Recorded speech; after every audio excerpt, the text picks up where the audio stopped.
Channel ನಿಮ್ಮ ಜೊತೆ ನನ್ನ ಕತೆ ಇಂದಿನ ಸಂಚಿಕೆಯಲ್ಲಿ ಏನೆಲ್ಲ ಆಗ್ತಾ ಇದೆ ಅಂತ ಈ ವಿಡಿಯೋದಲ್ಲಿ ನೋಡೋಣ. ಅದಕ್ಕೂ ಮುಂಚೆ ನೀವು ಇದೇ ಮೊದಲು ನಮ್ಮ ವಿಡಿಯೋಗಳನ್ನ ನೋಡ್ತಾ ಇದ್ರೆ ದಯವಿಟ್ಟು ಚಾನೆಲ್ ಅನ್ನ ಸಬ್ಸ್ಕ್ರೈಬ್ ಮಾಡಿಕೊಂಡು ಸಪೋರ್ಟ್ ಮಾಡಿ. ನಿಮ್ಮ ಸಪೋರ್ಟ್ ನಮಗೆ ತುಂಬಾ ಮುಖ್ಯ ಆಗುತ್ತೆ. ಹಾಗೂ ವಿಡಿಯೋ ಇಷ್ಟ ಆದಲ್ಲಿ ಒಂದು ಲೈಕ್ ಮಾಡೋದನ್ನ ಮರಿಬೇಡಿ. ಸಂಚಿಕೆ ಶುರುವಿನಲ್ಲಿ ಭೂಮಿ ಭಾಗ್ಯನ ರೂಮಿಗೆ ಕರ್ಕೊಂಡ್ಬಂದು, ಅಮ್ಮ ಬಾ, ನಿಮ್ಗೆ ಅಂತ ಸ್ಪೆಷಲ್ ಆಗಿ ನಮ್ಮ ಅತ್ತೆ ಕೇಕ್ ತಗೊಂಡು ಈ ರೂಮನ್ನ ರೆಡಿ ಮಾಡಿಕೊಟ್ಟಿದ್ದಾರೆ. ಚೆನ್ನಾಗಿದ್ಯಾ ನೋಡಮ್ಮ, ಇನ್ಮೇಲೆ ಈ ರೂಮು ನಿಂದೆ ಅಂತ ಅನ್ಕೋ, ಯಾವುದಕ್ಕೂ ನೀನು ಸಂಕೋಚ ಪಟ್ಕೋಬಾರ್ದು. ನಿನಗೆ ಯಾವ ಕ್ಷಣದಲ್ಲಿ ಏನು ಬೇಕಂದ್ರೂ ನೀನು ಈ ನಿನ್ನ ಮಗಳನ್ನು ಕರಿಬೇಕು, ಸರಿನಾ? ಸರಿ, ನೀನು ಇವಾಗ ಆಯಾಸ ಮಾಡ್ಕೊಳ್ಬೇಡ, ನಾನು ಕೆಳಗಡೆ ಹೋಗಿರ್ತೀನಿ, ನೀನು ರೆಸ್ಟ್ ಮಾಡುವಂತ ಭೂಮಿ ಹೊರಟಿರ್ತಾಳೆ. ಆಗ ಭಾಗ್ಯ ಭೂಮಿನ ತಡೆದು ಭೂಮಿಯನ್ನು ಗಟ್ಟಿಯಾಗಿ ಹಗ್ ಮಾಡ್ಕೊಳ್ತಾರೆ. ನಂತರ ಭಾಗ್ಯ, ಭೂಮಿ, ನಾನು ಜೈಲಿಗೆ ಹೋಗುವವರೆಗೂ ನೀನು ಅಂದರೆ ಒಂದು ಪುಟ್ಟ ಮಗು ಥರ, ನಾನಿಲ್ಲದೆ ನೀನಿನ್ನು ಬದುಕಬೇಕು ಹೇಗಪ್ಪ ಅನ್ನೋಷ್ಟು ಭಯ ನನಗೆ. ಜೀವನನ ಹೇಗೆ ಎದುರಿಸ್ತಾಳು ಅನ್ನೋ ಚಿಂತೆ, ಭಯದ ಜೊತೆ ಕಾಳಜಿ ಕೂಡ ಇತ್ತಲ್ವಾ ಭೂಮಿ? ನಿನಗೆ ನೆನಪಿದ್ಯಾ? ಮನೆ ಹೊರಗಡೆ ಜಗಳ ಆಡಿದ್ರೆ ನೀನು ಎಲ್ಲಿ ಹೆದರ್ಕೊಂಡ್ಬಿಡ್ತೀಯೋ ಅಂತ ಅಂದ್ಬಿಟ್ಟು ಬೇಗ ನಾನು ಮನೆ ಒಳಗಡೆ ಕರ್ಕೊಂಬರ್ತಾ ಇದ್ದೆ. ಆದರೆ ಇವತ್ತು ನಿನ್ನ ನಾದಿನಿ ಸಂಸಾರದ ಎಷ್ಟು ದೊಡ್ಡ ಸಮಸ್ಯೆನ ಸಲೀಸಾಗಿ ಬಗೆಹರಿಸ್ಬಿಟ್ಟೆ, ನೀನು ದೊಡ್ಡವಳಾಗ್ಬಿಟ್ಟೆ ಭೂಮಿ ನೀನು ಅಂತ ಭಾಗ್ಯ ಅವರು ಹೇಳ್ತಾ ಇದ್ದಾಗ, ಆಗ ಭೂಮಿ, ಅಮ್ಮ, ನಾನು ಈಗಲೂ ನಿನಗೆ ಚಿಕ್ಕ ಮಗುನೇ ಅಮ್ಮ. ನೋಡು, ಕೆಲವೊಂದು ಸಂದರ್ಭಗಳು ನಮ್ಮಿಂದ ಕೆಲವೊಂದು ನಿರ್ಧಾರಗಳನ್ನು ತಗೊಳ್ಳೋ ಹಾಗೆ ಮಾಡಿಬಿಡುತ್ತೆ ಅಷ್ಟೇ. ಎಂಥ ದೊಡ್ಡ ಸಮಸ್ಯೆ ಬಂದ್ರೂ ಆ ಸಮಸ್ಯೆಯನ್ನು ಬಗೆಹರಿಸುವಾಗ ಯಾರಿಗೂ ಕಿಂಚಿತ್ತೂ ನೋವಾಗದೇ ಇರೋ ಹಾಗೆ ನಾವು ನಿಭಾಯಿಸ್ತೀವಿ. ಅಮ್ಮ, ಇದನ್ನೆಲ್ಲ ನಾನು ಯಾರಿಂದ ಕಲಿತೆ ಹೇಳು? ನಿನ್ನಿಂದಾನೇ ಅಮ್ಮ, ನಿನ್ನಿಂದಾನೇ. ಅಷ್ಟೇ ಅಲ್ಲ, ಇವತ್ತು ಭೂಮಿ ಈ ಮನೆಯಲ್ಲಿ ಏನೋ ಒಂದು ಒಳ್ಳೆ ಹೆಸರನ್ನ ತಗೊಂಡಿದ್ದಾಳೆ ಅಂದ್ರೆ ಅದಕ್ಕೆ ನೀನು ಮತ್ತೆ ಅಪ್ಪನೇ ಕಾರಣ ಅಮ್ಮ ಅಂತ ಭೂಮಿ ಹೇಳ್ತಾ ಇದ್ದಾಗ, ಆಗ ಭಾಗ್ಯ ಅವರು, ಭೂಮಿ, ಗಂಡ ಹೆಂಡತಿ ಒಬ್ಬರನ್ನೊಬ್ರು ಬಿಟ್ಕೊಡ್ದೆ ಒಟ್ಟಿಗೆ ಬಾಳ್ತೀರಾ ಕೊನೆವರೆಗೂ ಅನ್ನೋ ನಂಬಿಕೆ ನನಗೆ ಇವಾಗ ಬಂತಮ್ಮ. ನಿನ್ನನ್ನ ನೋಡ್ತಾ ಇದ್ರೆ ನನಗೆ ಹೆಮ್ಮೆ ಅನ್ಸುತ್ತೆ. ಇನ್ನು ನಿಮ್ಮ ಅಪ್ಪ ಇದ್ದಿದ್ರೆ ತುಂಬಾನೇ ಸಂತೋಷ ಪಡೋರು ಅಂತ ಭಾಗ್ಯ ಹೇಳ್ತಾ ಇದ್ದಾಗ, ಯಾಕಮ್ಮ ಈಗೆಲ್ಲ ಮಾತಾಡ್ತಾ ಇದೆಯಾ?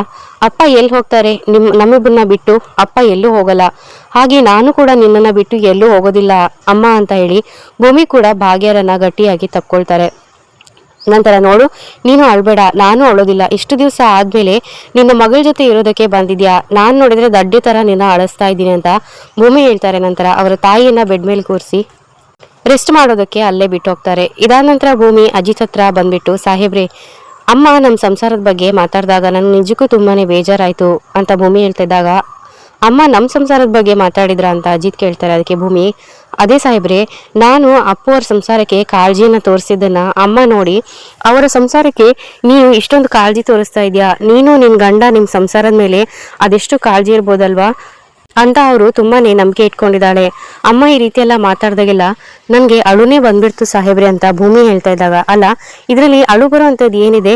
ಅಮ್ಮ ಹೇಳಿದ್ದು ನಿಜಾನೇ ಅಲ್ವಾ? ಅವರು ನಿನ್ನ ಗುಣಗಾನ ಮಾಡಿದ್ದಾರೆ ಅಷ್ಟೇ ಅಂತ ಅಜಿತ್ ಹೇಳ್ತಾ ಇದ್ದಾಗ, ಭೂಮಿ, ಸಾಹೇಬ್ರೆ, ಅವರು ನಮ್ಮ ಮೇಲೆ ಅಷ್ಟೊಂದು ನಂಬಿಕೆಯನ್ನ ಇಟ್ಕೊಂಡಿದ್ದಾರೆ, ನಾವಿಬ್ರು ಎಲ್ಲರಿಗೂ ಮೋಸ ಮಾಡ್ತಾ ಇದೀವಿ ಅಂತ ಅನ್ನಿಸ್ತಾ ಇದೆ ಅಂತ ಭೂಮಿ ಹೇಳಿದಾಗ, ಆಗ ಅಜಿತ್ ಮನ್ಸಲ್ಲಿ, ಈ ಬೇಜಾರು ಹೋಗ್ಬೇಕು ಅಂದ್ರೆ ಒಂದೇ ಒಂದು ಪರಿಹಾರ ಭೂಮಿ, ನಾನು ನೀನು ಇಬ್ರು ಕೊನೆವರೆಗೂ ನಿಜವಾದ ಗಂಡ ಹೆಂಡತಿಯಾಗಿ ಬದುಕಬೇಕು, ಅದಕ್ಕೆ ನನ್ನ ಒಪ್ಪಿಗೆ ಇದೆ, ನಿನ್ನ ಒಪ್ಪಿಗೆ ಮಾತ್ರ ಬೇಕು ಅಷ್ಟೇ ಅಂತ ಹೇಳಿ ಅಜಿತ್ ಮನ್ಸಲ್ಲೇ ಮಾತಾಡ್ಕೊಳ್ತಾ ಇರ್ತಾನೆ. ಈ ಕಡೆ ಭೂಮಿ, ಸಾಹೇಬ್ರೆ, ಇನ್ಮೇಲಿಂದ ನಾವಿಬ್ರು ಮನೆಯಲ್ಲಿ ತುಂಬಾ ಹುಷಾರಾಗಿರ್ಬೇಕು. ಈ ಅಮ್ಮ ಮನೆಯಲ್ಲಿ ಇರ್ಬೇಕಾದ್ರೆ ಅವರು ತುಂಬಾನೇ ಸೂಕ್ಷ್ಮ, ಅಂದ್ರೆ ಸಾಹೇಬ್ರೆ, ನಮ್ಮಿಬ್ಬರ ಮೇಲೆ ಹದ್ದಿನ ಕಣ್ಣನ್ನ ಇಟ್ಟಿರ್ತಾರೆ. ನಾವಿಬ್ರು ನಿಜವಾಗ್ಲೂ ಮದ್ವೆ ಆಗಿಲ್ಲ, ನಾಟಕ ಮಾಡ್ತಾ ಇದೀವಿ ಅಂತ ಅವರಿಗೆ ಕಂಡು ಹಿಡಿಯೋದಕ್ಕೆ ಕಷ್ಟನೇ ಆಗೋದಿಲ್ಲ ಸಾಹೇಬ್ರೆ. ಹೀಗಿದ್ದಾಗ ನಾವ್ ಏನ್ ಮಾಡೋದು ಸಾಹೇಬ್ರೆ ಅಂತ ಹೇಳಿ ಭೂಮಿ ಕೇಳ್ತಾ ಇದ್ದಾಗ, ಅಷ್ಟೇ ತಾನೇ, ನಿನ್ ತಾಯಿಗೆ ಸ್ವಲ್ಪನೂ ಡೌಟ್ ಬರ್ದಿರೋ ತರ ನೋಡ್ಕೊಂಡ್ರೆ ಮುಗಿತಲ್ವಾ, ಅದ್ರಲ್ಲಿ ಏನಿದೆ ಅಂತ ಅಜಿತ್ ಹೇಳಿದಾಗ, ಭೂಮಿ, ಸಾಹೇಬ್ರೆ, ನಾನು ಹೇಳಿದ್ನಲ್ವಾ, ನಾವು ನಾಟಕ ಮಾಡಿದ್ರು ಕೂಡ ಅವರಿಗೆ ಗೊತ್ತಾಗ್ಬಿಡುತ್ತೆ ಅಂತ, ಅದಕ್ಕೆ ತುಂಬಾನೇ ಸೂಕ್ಷ್ಮವಾಗಿರ್ಬೇಕು ಅಂತ ಭೂಮಿ ಹೇಳ್ತಿದ್ದಾಗ, ಹಾಗಾದ್ರೆ ನಾವು ನಮ್ಮ ಆಕ್ಟಿಂಗ್ ಅನ್ನ ನೆಕ್ಸ್ಟ್ ಲೆವೆಲ್ಗೆ ತಗೊಂಡು ಹೋಗ್ಬೇಕು ಅಂತ ಅಜಿತ್ ಹೇಳ್ತಿದ್ದಾಗ, ಅದೇಗೆ ಅಂತ ಭೂಮಿ ಕೇಳಿದಾಗ, ಅಜಿತ್, ನಾವು ನಾಟಕ ಆಡ್ತಾ ಇದೀವಿ ಅಂತ ಅವರಿಗೆ ಗೊತ್ತಾಗಬಾರ್ದು, ನಮ್ಮ ಪರ್ಫಾರ್ಮೆನ್ಸ್ ಕಂಪ್ಲೀಟ್ ನ್ಯಾಚುರಲ್ ಆಗಿರ್ಬೇಕು ಅಂತ ಅಜಿತ್ ಹೇಳ್ತಿದ್ದಾಗ, ಅಂದ್ರೆ ಏನ್ ನಿಮ್ಮ ಮಾತಿನತ್ತ ನಾವು ಆಕ್ಟಿಂಗ್ ಸ್ಕೂಲ್ಗೆ ಸೇರ್ಕೋಬೇಕು ಅಂತ ಭೂಮಿ ಕೇಳಿದಾಗ, ಅಜಿತ್ ಆಕ್ಚುಲಿ ಅಂತ ಹೇಳ್ತಿರುವಾಗ, ಸಾಹೇಬ್ರೆ, ಏನ್ ಆಕ್ಚುಲಿ, ನನಗೇನು ಆಕ್ಟಿಂಗ್ ಸ್ಕೂಲ್ ಅವಶ್ಯಕತೆ ಇಲ್ಲ ಸಾಹೇಬ್ರೆ, ನಾನು ಆಲ್ರೆಡಿ ಚೆನ್ನಾಗೇನೆ ಆಕ್ಟ್ ಮಾಡ್ತೀನಿ. ಅದೇ ಅವತ್ತು ಕಾಡಿನ ರಾಣಿ ಸಿನಿಮಾ ಆಡಿಷನ್ ಅನ್ನ ತಗೊಂಡ್ರಿ ಅಂತ ಹೇಳ್ತಾ ಇದ್ದಾಗ ನಾನು ಸೆಲೆಕ್ಟ್ ಆದೆ ಅಂತ ತಾನೇ ಅದಕ್ಕೆ ಅರ್ಥ. ಹಾಗಿದ್ಮೇಲೆ ನನಗೆ ಆಕ್ಟಿಂಗ್ ಬರುತ್ತೆ, ಅದರ ಅವಶ್ಯಕತೆ ನನಗಿಲ್ಲ. ಅಂತ ಭೂಮಿ ಹೇಳ್ತಾ ಇದ್ದಾಗ, ಎಕ್ಸಾಕ್ಟ್ಲಿ ಭೂಮಿ, ಇವಾಗ ನಾವಿಬ್ರು ನಿಜವಾದ ಗಂಡ ಹೆಂಡತಿ ಅಂತಾನೆ ನಮ್ಮ ಮೈಂಡಲ್ಲಿ ಇರಬೇಕು. ನಾಟಕ ಅನ್ನೋದು ನಮ್ಮ ಮೈಂಡಲ್ಲಿ ಇರಬಾರ್ದು. ನೀನು ನನ್ನ ಹೆಂಡತಿ ಅಂತ ಹೇಳಿದಾಗ ನಾನು ನಿನ್ನನ್ನು ನನ್ನ ಹೆಂಡತಿಯಾಗಿ ನೋಡಬೇಕು, ಇನ್ನು ನೀನು ನನ್ನನ್ನು ನಿಜವಾದ ಗಂಡನ ಥರನೇ ನೋಡಬೇಕು. ಅರ್ಥ ಆಯ್ತಾ ಅಂತ ಅಜಿತ್ ಹೇಳ್ತಾ ಇದ್ದೆ. ಅರ್ಥ ಆಯ್ತು ಸಾಹೇಬ್ರೆ, ನಾವು ಇಷ್ಟೆಲ್ಲ ಆ್ಯಕ್ಟಿಂಗ್ ಮಾಡಿ ಆದಮೇಲೂ ಅಮ್ಮಂಗೆ ಒಂದು ವೇಳೆ ಡೌಟ್ ಬಂದ್ಬಿಟ್ರೆ ಅವರು ತುಂಬಾ ಸೂಕ್ಷ್ಮ ಅಲ್ವಾ ಅಂತ ಭೂಮಿ ಹೇಳ್ತಿದ್ದಾಗ, ನಿಜವಾದ ಭಾವನೆಗಳನ್ನ ಫೀಲ್ ಮಾಡ್ಕೋಬೇಕು ಭೂಮಿ ಅಂತ ಅಜಿತ್ ಹೇಳಿದಾಗ, ಏನ್ ಮಾಡೋದು ಸಾಹೇಬ್ರೆ ಅಂತ ಭೂಮಿ ಕೇಳಿದಾಗ, ರವೀಂದ್ರ ಕಲಾಕ್ಷೇತ್ರಕ್ಕೆ ಹೋಗ್ಬಿಟ್ಟು ಅಲ್ಲಿ ಪ್ರದರ್ಶನ ಕೊಡೋಣ, ದಿನಕ್ಕೆ 4 ಆಟ ಅಂತ ಹೇಳ್ಬಿಟ್ಟು ಅಜಿತ್ ತಮಾಷೆ ಮಾಡ್ತಾ ಇರ್ತಾರೆ. ಅದಕ್ಕೆ ಭೂಮಿ, ಯಾವಾಗ್ಲೂ ತಮಾಷೆನೇ ಅಲ್ವಾ ನಿಮ್ಗೆ, ನಾನು ಇಷ್ಟೊಂದು ಸೀರಿಯಸ್ ಆಗಿ ಬಾಯಿ ಬಡ್ಕೊಳ್ತಾ ಇದ್ದೀನಿ, ತಮಾಷೆ ಮಾಡ್ತೀರಾ ಅಂತ ಭೂಮಿ ಹೇಳ್ತಿದ್ದಾಗ, ಭೂಮಿ ನಿಮ್ಮ ತಾಯಿ ಹತ್ರ ನಾಟಕ ಮಾಡೋಣ ಅಂತ ಅಲ್ವಾ ಹೇಳಿದ್ದು ನಾನು ಅಂತ ಅಜಿತ್ ಹೇಳ್ತಾ ಇದ್ದಾಗ, ಹೌದು ಸಾಹೇಬ್ರೆ, ನೀವು ಇಷ್ಟೆಲ್ಲ ಹೇಳಿದ್ರಲ್ಲ, ಆದ್ರೂ ಸಾಹೇಬ್ರೆ ನಾವ್ ಇಷ್ಟೊಂದೆಲ್ಲ ಮಾಡಿದ್ಮೇಲೂ ಅಮ್ಮಂಗೆ ಏನಾದ್ರೂ ಡೌಟ್ ಬಂದ್ರೆ ಅಂತ ಕೇಳ್ತಾ ಇದ್ದಾಗ, ಅದಕ್ಕೆ ಯಾಕೆ ತಲೆ ಕೆಡ್ಸ್ಕೊಳ್ತೀಯಾ, ಅವ್ರ ಮುಂದೆನೆ ಇನ್ನೂ ಒಂದ್ಸರಿ ನಾನು ನಿಂಗೆ ತಾಳಿ ಕಟ್ಬಿಡ್ತೀನಿ ಅಂತ ಅಜಿತ್ ಹೇಳಿದಾಗ, ಆಗ ಭೂಮಿ, ಯಾಕೆ ಬಂದ್ಬಿಡಿ, ಇನ್ನೊಂದು 5-6 ಸರಿ ಕಟ್ಬಿಡಿ, ಈಗಾಗಲೇ ಎಷ್ಟು ಸರಿ ತಾಳಿ ಕಟ್ಟಿದ್ದೀರಾ ಅಂತ ನೆನಪಿದ್ಯಾ ನಿಮ್ಗೆ, ತಾಳಿ ಬಗ್ಗೆ ಒಂದು ಗೌರವ ಇಲ್ವಾ ಸಾಹೇಬ್ರೆ ನಿಮ್ಗೆ ಅಂತ ಭೂಮಿ ಅಜಿತ್ಗೆ ಬೈತಾ ಇದ್ದಾಗ, ಭೂಮಿ ನನಗೆ ತುಂಬಾನೇ ಗೌರವ ಇದೆ ನೋಡು, ನಾನು ನಿನ್ನ ಕತ್ತಿಗೆ ತಾಳಿಯನ್ನು ಕಟ್ಟಿದ ಮರುಕ್ಷಣವೇ ಆ ಒಂದು ಸ್ಥಾನಮಾನ ಎಲ್ಲದನ್ನೂ ನಿನಗೆ ಕೊಟ್ಟುಬಿಟ್ಟಿದ್ದೀನಿ ಅಂತ ಅಜಿತ್ ಹೇಳ್ತಾ ಇದ್ದಾಗ, ನೋಡಿ ಸಾಹೇಬ್ರೆ, ಒಬ್ರಿಗೊಬ್ರು ಒಪ್ಕೊಂಡು ಮದುವೆ ಆಗ್ತೀವಲ್ವಾ, ಅದರ ಮಹತ್ವನೇ ಬೇರೆ. ಈ ಸಿನಿಮಾ ಸೀರಿಯಲ್ ನಾಟಕ ಅಷ್ಟೇ ಯಾಕೆ, ನಾವಿಬ್ರು ಮದುವೆ ಆಗಿದ್ದೀವಲ್ವಾ 1 ವರ್ಷದ ಮಟ್ಟಿಗೆ, ಅದರ ಮಹತ್ವನೇ ಬೇರೆ ಸಾಹೇಬ್ರೆ. ನಿಮ್ಗೇನು ಗೊತ್ತಿಲ್ಲದೆ ಇರೋ ದಡ್ಡಂತರ ಮಾತಾಡ್ಬೇಡಿ ನೀವು.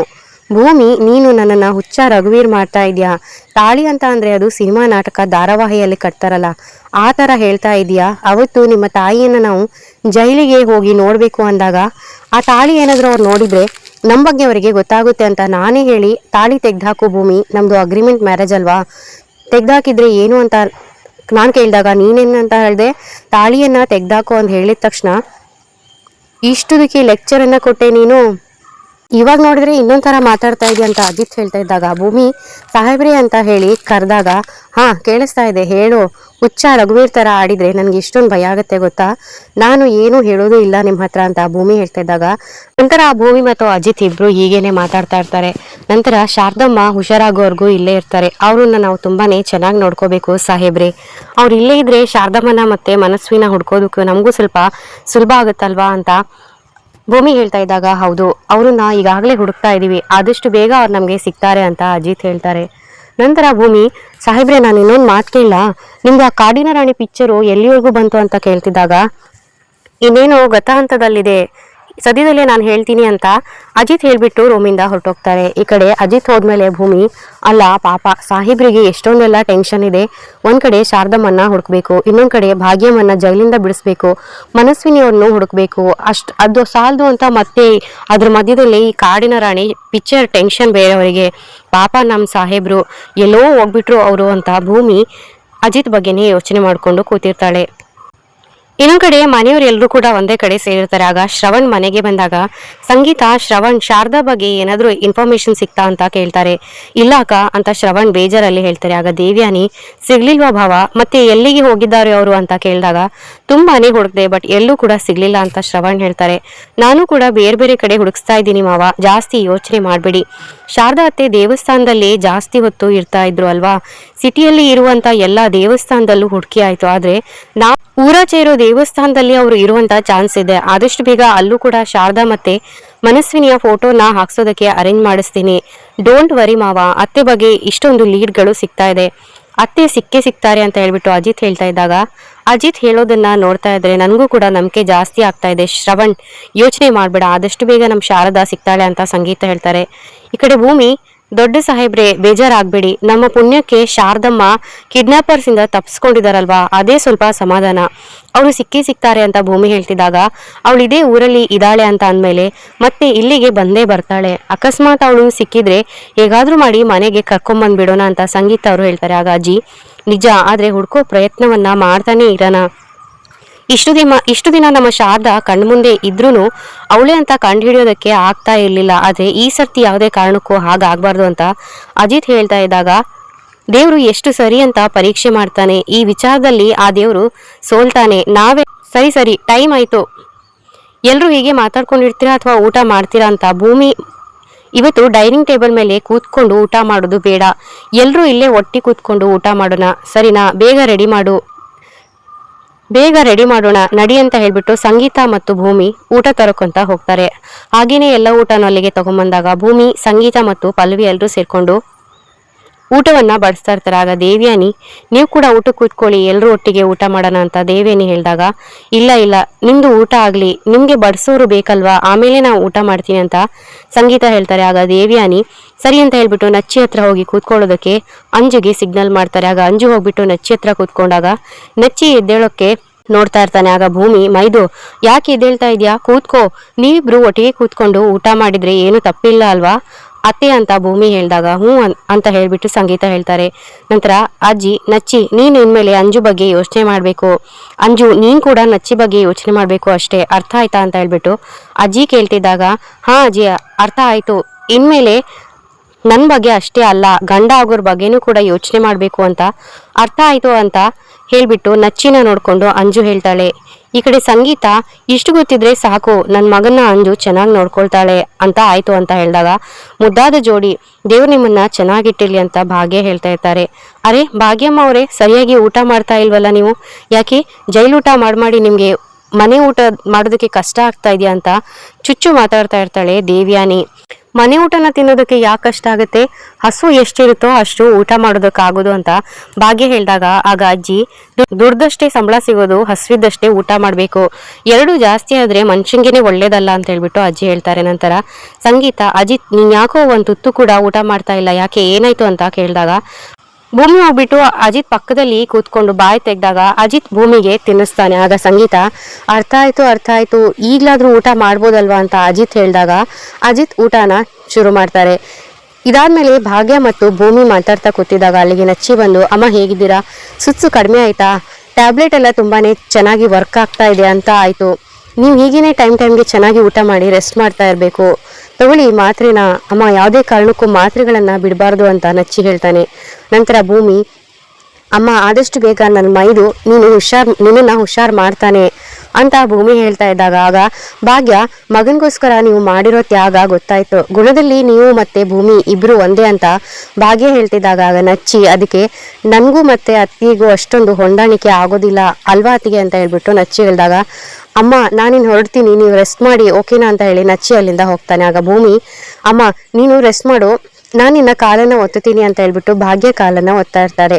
ಅಲ್ಲಿಗೆ ಅಜಿತ್ ಬರ್ತಾರೆ. ನಂತರ ಅಜಿತ್, ನಾನು ನಿಮ್ ಕೇಸನ್ನ ಇನ್ವೆಸ್ಟಿಗೇಷನ್ ಆಫೀಸರ್ ಆಗಿರ್ಬೋದು, ಆದ್ರೆ ಅದೆಲ್ಲ ಮನೆಯಿಂದ ಹೊರಗಡೆ, ಮನೆಯಲ್ಲಿ ನಾನು ನಿಮ್ ಮಗಳ ಗಂಡ, ನೀವು ನನ್ನ ಮಗನ್ ತರ ಅಜಿತ್ ಅಂತಾನೆ ಕರಿಬಹುದು ಅಂತ ಹೇಳಿದಾಗ, ಭಾಗ್ಯ, ನಾನ್ ನಿಮ್ಮನ್ನ ಮಗನ್ ತರ ನೋಡೋದಾದ್ರೆ ನೀವು ಕೂಡ ನನ್ನನ್ನ ತಾಯಿ ಅಂತ ಅನ್ಕೊಂಡು ಸಲುಗೆಯಿಂದಾನೇ ನಿಮ್ ಮನ್ಸಲ್ಲಿ ಏನಿದೆಯೋ ಅದನ್ನ ನನ್ನ ಹತ್ರ ಹೇಳ್ಕೋಬಹುದಲ್ವಾ ಅಂತ ಭಾಗ್ಯಗೆ ಹೇಳಿದಾಗ, ಭಾಗ್ಯಮ್ಮ, ಭೂಮಿ ಬಗ್ಗೆ ನನಗೆಲ್ಲ ಗೊತ್ತಾಗ್ಬೇಕು ಅಂತ ಅಜಿತ್ ಡೈರೆಕ್ಟ್ ಆಗಿನೇ ಕೇಳ್ತಾರೆ. ಆಗ ಭೂಮಿ, ಸಾಹೇಬ್ರೆ ನನ್ ಬಗ್ಗೆ ಏನ್ ಗೊತ್ತಾಗ್ಬೇಕು, ಅಲ್ಲ ಇಷ್ಟಕ್ಕೂ ನಿಮ್ಗೆ ಗೊತ್ತಾಗ್ಬೇಕು ಅಂತಾನೆ ಅನ್ಕೊಳ್ಳಿ, ಅದನ್ನ ನನ್ನ ಹತ್ರ ಅಲ್ವಾ ಕೇಳ್ಬೇಕು ಅಂತ ಭೂಮಿ ಹೇಳ್ತಾ ಇದ್ದಾಗ, ಸಮಯ ಸಂದರ್ಭ ಅನ್ನೋದು ಇದಕ್ಕೆ ಭೂಮಿ, ಆಮೇಲೆ ಕೆಲವೊಂದು ವಿಚಾರನ ಯಾರ ಹತ್ರ ಕೇಳ್ಬೇಕು ಅವ್ರ ಹತ್ರನೇ ಕೇಳ್ಬೇಕು ಅಂತ ಅಜಿತ್ ಹೇಳ್ತಾ ಇದ್ದಾಗ, ಸರಿ ಸಾಹೇಬ್ರೆ ಅರ್ಥ ಆಯ್ತು, ಅದೇನು ನೀವು ಭಾಗ್ಯ ಅವ್ರ ಹತ್ರ ಕೇಳ್ಬೇಕು ಅಂತ ಅನ್ಕೊಂಡಿದ್ದೀರಲ್ವಾ, ಒಂದ್ ವೇಳೆ ನಾನು ಇದ್ದು ನಿಮ್ಗೆ ಡಿಸ್ಟರ್ಬ್ ಆಗುತ್ತೆ ಅಂದ್ರೆ ಹೇಳಿ, ನಾನು ಹೊರಗಡೆ ಹೋಗ್ತೀನಿ ಅಂತ ಭೂಮಿ ಕೇಳ್ತಾ ಇದ್ದಾಗ, ಹಾಗೇನೂ ಇಲ್ಲ, ನೀನ್ ಇಲ್ಲೇ ಕುತ್ಕೋಬಹುದು ಅಂತ ಅಜಿತ್ ಹೇಳಿದಾಗ, ನಂತರ ಭಾಗ್ಯಮ್ಮ,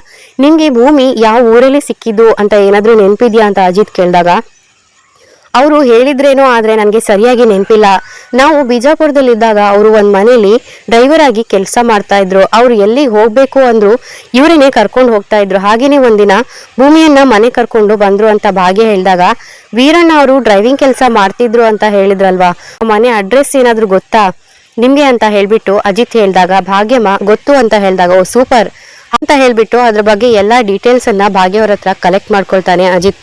ನಂತರ ಅದನ್ನೆಲ್ಲ ಕೇಳ್ಕೊಂಡ್ಬಿಟ್ಟು, ಸರಿ ನೀವಿನ್ನೂ ರೆಸ್ಟ್ ಮಾಡಿ ಅಂತ ಅಜಿತ್ ಅಲ್ಲಿಂದ ಹೋಗ್ತಾರೆ. ನಂತರ ಭಾಗ್ಯಮ್ಮ, ಏನ್ ಭೂಮಿ ನಿನ್ ಗಂಡ ಇಲ್ಲೂ ಇನ್ವೆಸ್ಟಿಗೇಷನ್ ಅನ್ನ ಶುರು ಮಾಡ್ಕೊಂಡಿದ್ದಾರೆ ಅಂತ ಹೇಳಿದಾಗ, ಅಮ್ಮ ಇಲ್ಲೂ ಅಲ್ಲ, ಒಂದ್ ವೇಳೆ ನಾನು ಅವರಿಗೆ ಟೀ ಕೊಟ್ರು ಅಲ್ಲೂ ಕೂಡ ಅವರು ಇನ್ವೆಸ್ಟಿಗೇಷನ್ ಅನ್ನ ಶುರು ಮಾಡ್ಕೊಳ್ತಾರೆ, ಅದನ್ನೆಲ್ಲ ಬಿಡು, ಗ್ಲಾಸಲ್ಲಿ ಇರುವೆ ನೋಣ ಏನಾದ್ರು ಬಿದ್ದಿದ್ರೆ ನಾನು ಹೆದರ್ಕೊಳ್ಬೇಕಾಗಿಲ್ಲ, ಯಾಕೆ ಹೇಳು, ಅವರು ಇನ್ವೆಸ್ಟಿಗೇಷನ್ ಮೋಡ್ ಅಲ್ಲಿ ಇರ್ತಾರಲ್ವಾ, ಅವ್ರಿಗೆ ಅವೆಲ್ಲ ಗೊತ್ತೇ ಆಗಲ್ಲ ಅಂತ ಹೇಳಿ ಭೂಮಿ ಹೇಳ್ತಾ ಇದ್ದಾಗ, ಭಾಗ್ಯ, ಭೂಮಿ ನಾನು ಅವಾಗ್ಲೇ ಎಲ್ಲರ ಮುಂದೆ ಕೇಳ್ಬೇಕು ಅಂತ ಅನ್ಕೊಂಡೆ, ಆದ್ರೆ ಮನ್ಸೇ ಬರ್ಲಿಲ್ಲ, ಮನ್ಸಲ್ಲಿ ಇರೋದನ್ನ ಕೇಳ್ಬೇಕು ಅಲ್ವಾ, ನೀನ್ಯಾಕೆ ನಿನ್ ಗಂಡನ ಇನ್ನೂ ಸಾಹೇಬ್ರೆ ಅಂತ ಕರಿತೀಯ ಅಂತ ಭಾಗ್ಯ ಕೇಳ್ತಾ ಇದ್ದಾಗ ಭೂಮಿ, ಅಮ್ಮ ನಾನು ಮುಂಚೆಯಿಂದನೂ ಸಾಹೇಬ್ರೆ ಅಂತಾನೆ ಕರಿತಾ ಇದ್ದೆ ಅಲ್ವಾ, ಅದೇ ರೂಢಿಯಾಗಿದೆ ಅಂತ ಭಾಗ್ಯ ಅವರು ಮದ್ವೆಗೂ ಮುಂಚೆ ನಾನು ನಿಮ್ಮ ಅಪ್ಪನ ವೀರಪ್ಪನವ್ರೆ ಅಂತಾನೆ ಕರಿತಾ ಇದ್ದಿದ್ದು. ಮದ್ವೆ ಆದ್ಮೇಲೆ ರೀ ಅಂತ ಕರೆಯೋದಕ್ಕೆ ಶುರು ಮಾಡಿದೆ.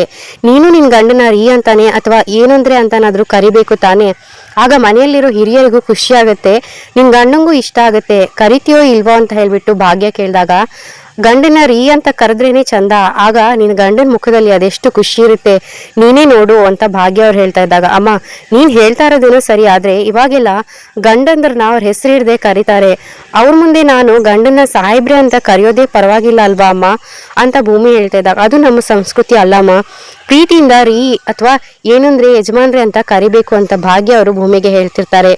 ಇಲ್ಲಿಗೆ ಈ ಸಂಚಿಕೆ ಮುಕ್ತಾಯವಾಗುತ್ತೆ. ಈ ವಿಡಿಯೋ ನಿಮ್ಗೆ ಇಷ್ಟ ಆದಲ್ಲಿ ವಿಡಿಯೋನ ಲೈಕ್ ಮಾಡೋದನ್ನ ಮರಿಬೇಡಿ. ಹಾಗೆ ನಮ್ಮ ಚಾನಲನ್ನು ಸಬ್ಸ್ಕ್ರೈಬ್ ಮಾಡಿಕೊಂಡು ದಯವಿಟ್ಟು ಸಪೋರ್ಟ್ ಮಾಡಿ. ಮುಂದಿನ ವಿಡಿಯೋದೊಂದಿಗೆ ಮತ್ತೆ ಸಿಗ್ತೀನಿ. ಶುಭ ದಿನ. ಧನ್ಯವಾದಗಳು.